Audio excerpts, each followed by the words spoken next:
마가복음 7장 5절에서 23절 말씀입니다.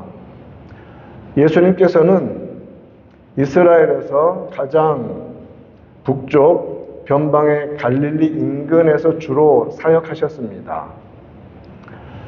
그가 병자들을 고치셨고 많은 군중들이 그를 따릅니다. 그가 사람들에게 가르침을 주고 있는 소문은 예루살렘에도 파다하게 퍼졌습니다. 그래서 우리가 5절부터 읽었지만 7장 1절을 보면 바리새인들과 서기관 중 몇이 예루살렘에서 와서 예수께 모여들었다 이렇게 말합니다. 이 사람들이 만약에 예루살렘에서부터 예수님의 말씀을 듣고 싶은 열망을 품고 그 먼 거리를 달려왔다면 정말 대단한 믿음이고 칭찬받을 만했을 것입니다. 그들은 예수님의 제자가 되는 데에는 전혀 관심이 없었습니다. 그들은 사람들의 인기를 한 몸에 누리고 있는 예수님을 어떻게 해서든 비난하고 꼬투리를 잡으려 했습니다. 그에게 올무를 씌워서 제거하고자 하는 목적으로 예수님을 살피고 감시하기 위해서 예루살렘에서부터 그 먼 거리를 왔던 것입니다. 이런 부류의 사람들에게 있어서는 예수님의 가르침을 받고 온전히 순종하고 어린아이처럼 살아가는 그러한 신앙생활에는 사실 관심이 없습니다.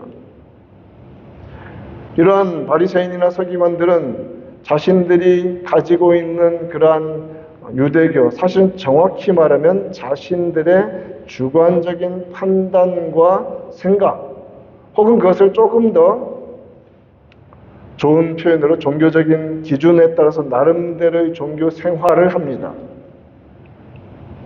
그러므로 그들은 정작 예수 그리스도를 철저히 따르며 그의 말씀에 집중하는 일, 이런 것은 근본적으로 사실 관심이 없는 겁니다.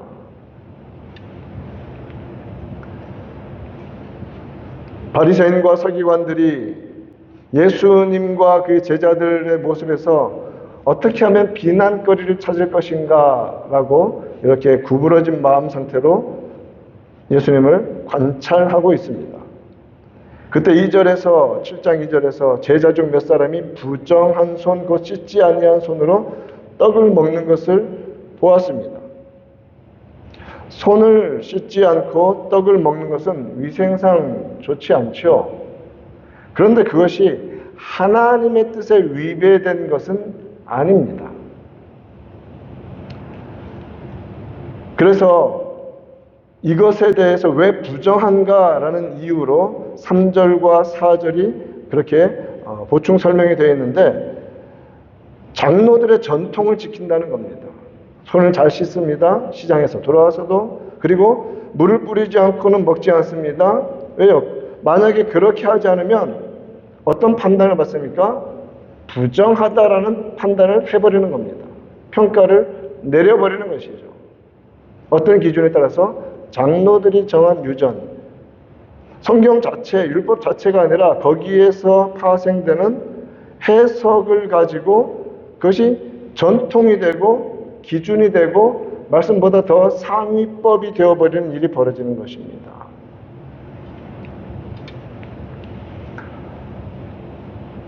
바리새인과 서기관들은 5절에서 예수님께 따지듯이 묻습니다. 왜 당신들은 장로들의 전통, 즉 유대교 안에서 만들어서 해석하여 만들어 지키고 있는 정결함의 규례들을 지키지 않는가? 전통을 어기고 부정한 손, 씻지 않은 손으로 음식을 먹지 않았는가? 그러니 당신과 당신 제자들은 부정한 자들이다. 당신은 그들의 스승이니 당신도 부정한 자 아닌가? 당신들 전부 다 유대교 가르침을 위배하는 잘못된 자들 아닌가? 당신 가짜 선생 아니야? 이렇게 몰아가는 겁니다. 무엇으로요? 율법 자체가 아니라 자신들이 거기에 대해서 해석해 놓은 전통, 그런 것을 가지고 한다는 거죠.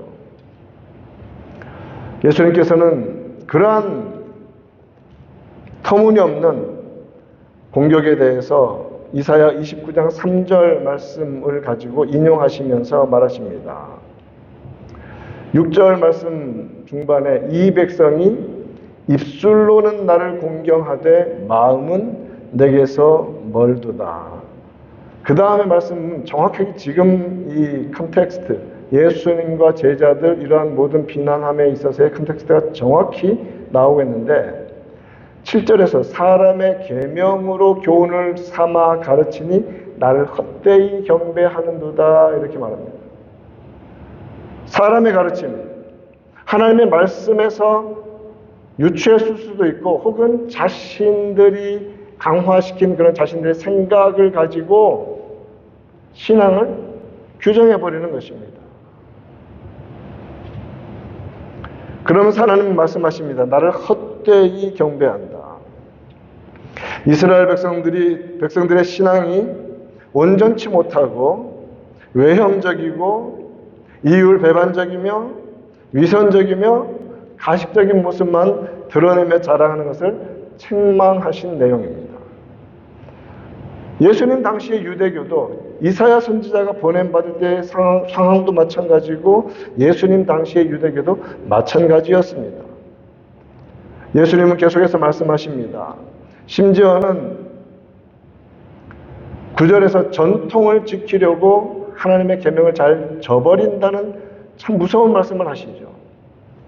그러면서 부모를 공경하라, 부모를 모욕하는 죽임을 당하리라고 분명히 율법에서 십계명에서 말하고 있지 아니하냐. 그런데 너희가 만든 전통은 뭐냐. 당시에 장로의 유전 중에 무엇이냐면 11절에서 아버지에게나 어머니에게 부모에게 드려서 좋을 것, 유익한 것 그것을 드리지 않아요.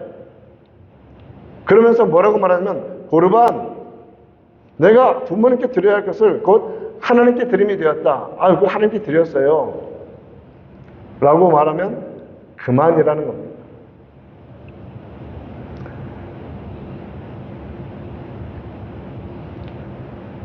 자기 아버지에게나 어머니에게 다시 아무것도 하여 드리기를 허락하지 아니하면서 안 해도 된다. 왜? 하나님께 드리지 않았냐? 고르반 선언하지 않았느냐? 이러한 전통으로 하나님의 말씀을 폐한다는 것입니다.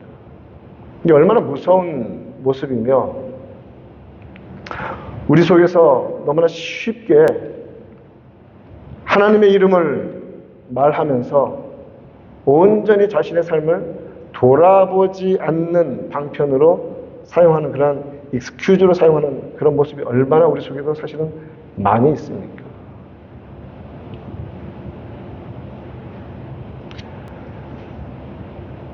이러한 바리새인과 서기관들의 모습에서 반면교사로 배워야 하는 것은 바로 그런 부분이죠.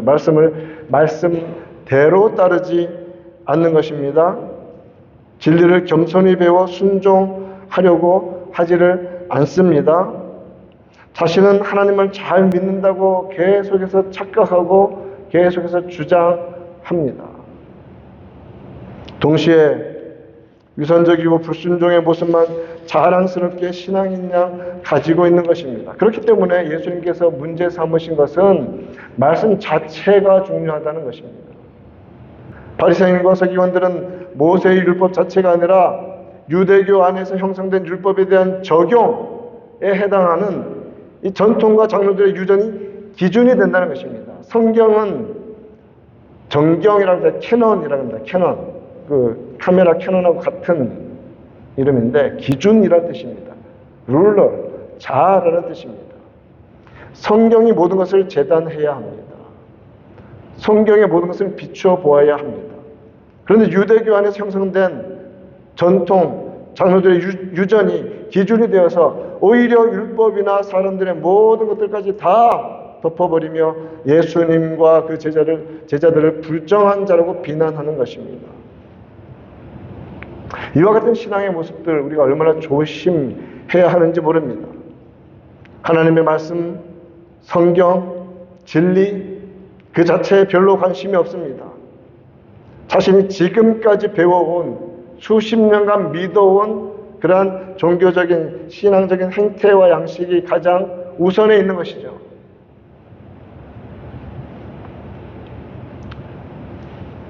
그러한 자기 기준에서 벗어나면 누구든지 비난의 대상으로 삼고 분란이 일어나는 이런 모습들이 어디서 오는 것입니까? 성경의 기준이 되지 아니하고 모두가 자신의 행동과 익숙함이 기준이 되는데 얼마나 무서운 일이 벌어지는지 모릅니다.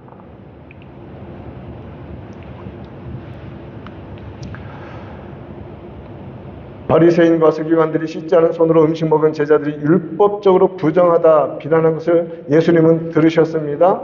그러면서 예수님은 정말 더러운 게 뭔지 아느냐? 정말 사람을 더럽히는 것이 무엇인 줄 아느냐라고 말씀해 주십니다. 15절 말씀을 보면 무엇이든지 밖에서 사람에게로 들어가는 것은 능히 사람을 더럽게 하지 못하되. 지금 제자들은 씻지 않은 손으로 음식을 먹었습니다. 그래서 바리새인과 서기관들은 부정하다라고 말합니다. 더럽다라고 말합니다. 몸이 그 부정한 손으로 먹은 씻지 않은 손으로 먹은 음식 때문에 부정해졌다라고 이렇게 말해버리는 것입니다. 그런데 주님은 밖에서 사람에게 들어가는 것은 사람을 더럽게 하지 못한다고 말씀하십니다. 음식이. 왜냐하면 19절 말씀에서 이건 자연스러운 어떤 그 인간의 소화 기능에 대해서도 예수께서 말씀하시는 건데 19절에서 그 음식물은 마음으로 들어가지 않는다는 거예요. 배로 들어가서 뒤로 나갑니다. 자연스러운 생리현상을 통해서 음식은 빠져나간다. 우리는 알지 않습니까? 심지어는 안 좋은 포이즌이 있는 음식도 결국은 다 배출하면 몸은 건강해집니다. 배출하면 돼요. 나가면 됩니다. 밖에서 들어온 것은. 그런데 문제는 무엇입니까? 16절에서 사람 안에서 나오는 것이 사람을 더럽게 하는 것이니라. 사람 안에서 나온다는 것은 무슨 말씀입니까? 모든 사람 안에 더러운 것이 있다는 겁니다.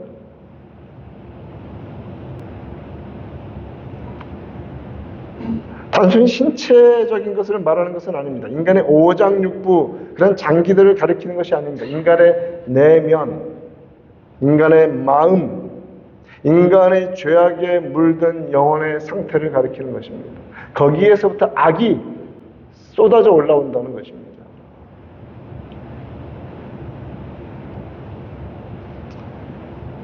예수님은 사람의 내면에서, 마음에서 나오는 것들을 21절과 22절에서 악한 생각, 음란, 도둑질, 살인, 간음, 탐욕, 악독, 속임, 음탕, 질투, 비방, 교만, 우매함 이런 것들이라고 말씀하십니다. 사실 우리는 이런 것 다 하나도 나와 관련 없다고 딱 잡아 떼는 것인데 주님은 정확히 아니 다 너 속에 있어 라고 말씀하십니다.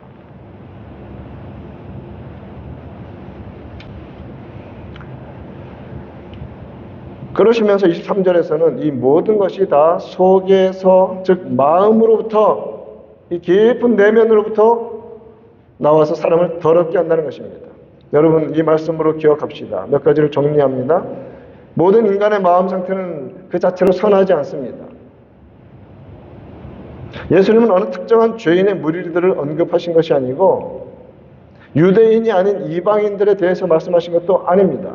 모든 인간, 아담의 후손으로 태어난 모든 인간은 한 사람도 예외 없이 그런 마음 상태를 지니고 살아갑니다. 로마서 3장 10절에서 12절 말씀처럼 기록된 바 의인은 없나니 하나도 없습니다. 깨닫는 자도 없고 하나님을 찾는 자도 없고 다 치우쳐 함께 무익하게 되고 선을 행하는 자는 없나니 하나도 없도다. 우리는 언제나 말씀 앞에서 내가 착하다, 나는 괜찮아, 나 예수 잘 믿어, 이런 것으로 스스로 속이고 있는지 항상 살펴야 할 것입니다. 얼마나 우리는 자신을 속이는데 능통한지 모릅니다. 평생 속고 살아갈 수도 있습니다.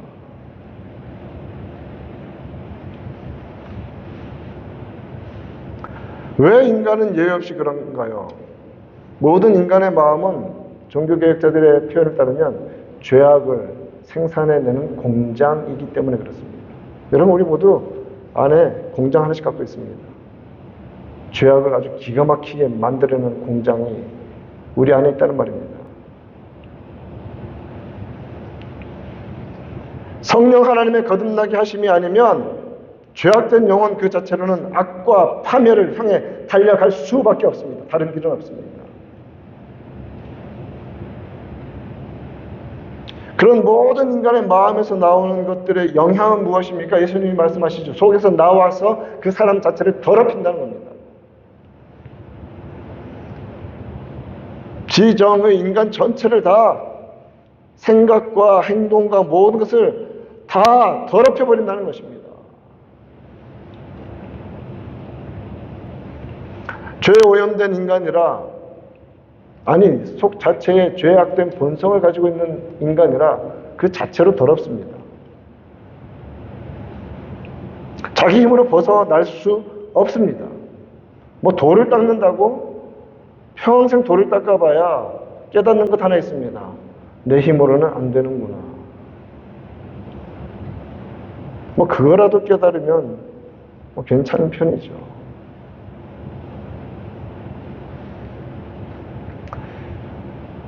그러니 마음에서 나오는 이 더러운 것들은 죄에 오염된 인간을 또 외적으로, 현실적으로 더럽혀버리는 것입니다. 행동으로. 이런 상태를 스스로 벗어날 수 있는 인간은 아무도 없습니다. 즉 성령께서 거듭나게 하셔서 거룩한 생명의 씨앗이, 생명의 그 놀라운 은혜가 우리 안에서 시작되지 않으면, 생명의 성령의 법이 우리 안에 내주하시지 않으면 이 육신의 법에 따라 죽어가는 이 삶을 돌이킬 수 있는 힘을 가진 사람은 아무도 없습니다.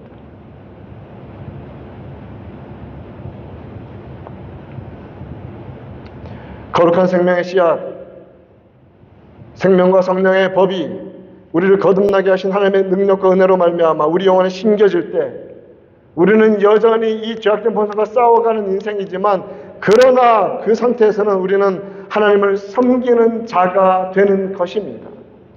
예배하는 자가 되는 것입니다. 하나님이 기뻐하시는 일에 자신을 드립니다. 못하더라도 안타까워하며 회개하며 나아가고자 애쓰며 발버둥은 칩니다. 그런데 생명의 성령의 법이 그 안에 들어있지만 발버둥 치는 없습니다. 위장하고 포장하는데 능통하고 언제나 끝까지 잘했다고 말을 합니다.